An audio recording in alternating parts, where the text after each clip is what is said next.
तो हम अपने आसपास की दुनिया को समझते कैसे हैं? कभी सोचा है? इसका जवाब छिपा है एक बहुत ही दिलचस्प कला में, और वो है हर चीज को नापने की कला। चलिए, आज भौतिकी के इसी सबसे बुनियादी सिद्धांत में थोड़ा और गहरा उतरते हैं। देखिए, ये सब कुछ ना एक बहुत सीधे से सवाल से शुरू होता है। एक ऐसा सवाल जिसने हजारों सालों से इंसान की जिज्ञासा को जगाए रखा है। और सवाल ये है कि हम अपने चारों ओर फैले इस विशाल ब्रह्मांड का मतलब कैसे निकालें, इसे समझे कैसे। और इसी बड़े सवाल का जवाब विज्ञान की एक खास भाषा में छिपा है। एक ऐसा अनुशासन, एक ऐसा डिसिप्लिन जिसे हम सब भौतिकी या फिजिक्स के नाम से जानते हैं। फिजिक्स शब्द आया है ग्रीक शब्द फ्यूसिस से, जिसका मतलब होता है प्रकृति।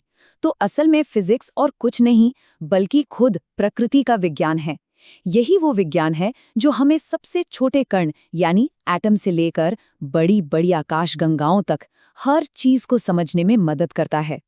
तो अगर फिजिक्स एक भाषा है तो उसे बोलने और समझने के लिए सबसे पहले उसका ग्रामर सीखना होगा, है ना? और वो ग्रामर है मापन या मेजरमेंट। ये बहुत आसान है। ये बस किसी भी चीज की तुलना एक पहले से तय मानक यानी एक स्टैंडर्ड से करने का एक तरीका है।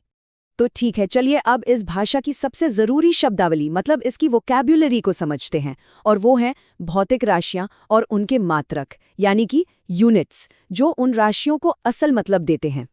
और जानते हैं, हर एक माप के पीछे, चाहे वो कोई भी हो, एक बहुत ही सरल लेकिन कमाल का शक्तिशाली फॉर्मूला छिपा होता है, और वो है Q = N × U।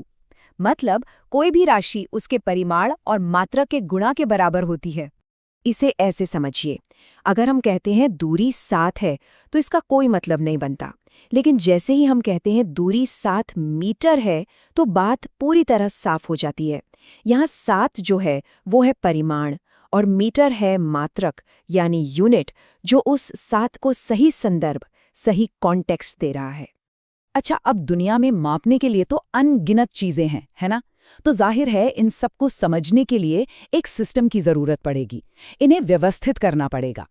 और बस इसी जरूरत ने वैज्ञानिकों को इनका वर्गीकरण करने यानी इन्हें क्लासिफाई करने के लिए एक प्रणाली बनाने पर मजबूर किया। तो इन भौतिक राशियों को मुख्य रूप से 2 आधारों पर बांटा जाता है। पहला आधार है मापन और मात्रक का, और दूसरा आधार है दिशा और परिमाण का।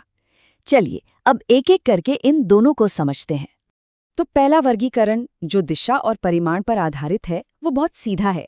इसमें हम पूछते हैं, क्या इस माप में सिर्फ मान है या मान के साथ साथ कोई दिशा भी है? जैसे कमरे का तापमान, इसमें कोई दिशा नहीं होती तो ये हुई अदिश राशि यानी स्केलर क्वांटिटी। लेकिन अगर हम किसी चीज पर बल लगा रहे हैं तो उसकी एक दिशा होगी, जैसे उत्तर की ओर, तो ये हुई सदिश राशि यानी वेक्टर क्वांटिटी। अब आते हैं दूसरे तरीके पर जो मापन और मात्रक पर आधारित है। इसे ऐसे सोचिए कि विज्ञान के कुछ बुनियादी बिल्डिंग ब्लॉक्स हैं, इन्हें बदला नहीं जा सकता। इन्हें कहते हैं मूल राशियां या फंडामेंटल क्वांटिटीज। और फिर वो सारी राशियां हैं जिन्हें हम इन्हीं बिल्डिंग ब्लॉक्स को जोड़ तोड़कर बनाते हैं, उन्हें कहते हैं व्युत्पन्न राशियां या डिराइव्ड क्वांटिटीज। और सबसे मजेदार बात पता है क्या है? पूरे ब्रह्मांड में हम लगभग हर माप को, हर मेजरमेंट को बस इन 7 मूल राशियों के किसी न किसी कॉम्बिनेशन से बना सकते हैं। लंबाई, समय, द्रव्यमान, ये सब सही मायनों में यही है विज्ञान की असली नींव। अब देखिए, विज्ञान तो एक वैश्विक चीज है, एक ग्लोबल बातचीत है। तो ये बहुत जरूरी था कि पूरी दुनिया के वैज्ञानिक एक ही भाषा बोलें, एक ही तरह से चीजों को नापें। बस इसी जरूरत के चलते समय के साथ मापन की अलग अलग प्रणालियां यानी सिस्टम्स ऑफ मेजरमेंट विकसित हुईं। शुरुआत में ऐसा नहीं था, अलग अलग जगहों की अपनी अपनी प्रणालियां थीं। जैसे फ्रांस में सीजीएस सिस्टम चलता था, सेंटीमीटर, ग्राम, सेकंड। तो वहीं ब्रिटेन में एफपीएस सिस्टम था, फुट, पाउंड, सेकंड। अब सोच ही सकते हैं कि इससे कितनी उलझनें पैदा होती होंगी। तो धीरे धीरे इन सब से एमकेएस प्रणाली विकसित हुई, जिसमें मीटर, किलोग्राम और सेकंड का इस्तेमाल होता था। और फिर आखिरकार पूरी दुनिया एक वैश्विक मानक, एक ग्लोबल स्टैंडर्ड पर सहमत हुई, जिसे हम आज इस्तेमाल करते हैं, और वो है एसआई प्रणाली यानी इंटरनेशनल सिस्टम ऑफ यूनिट्स।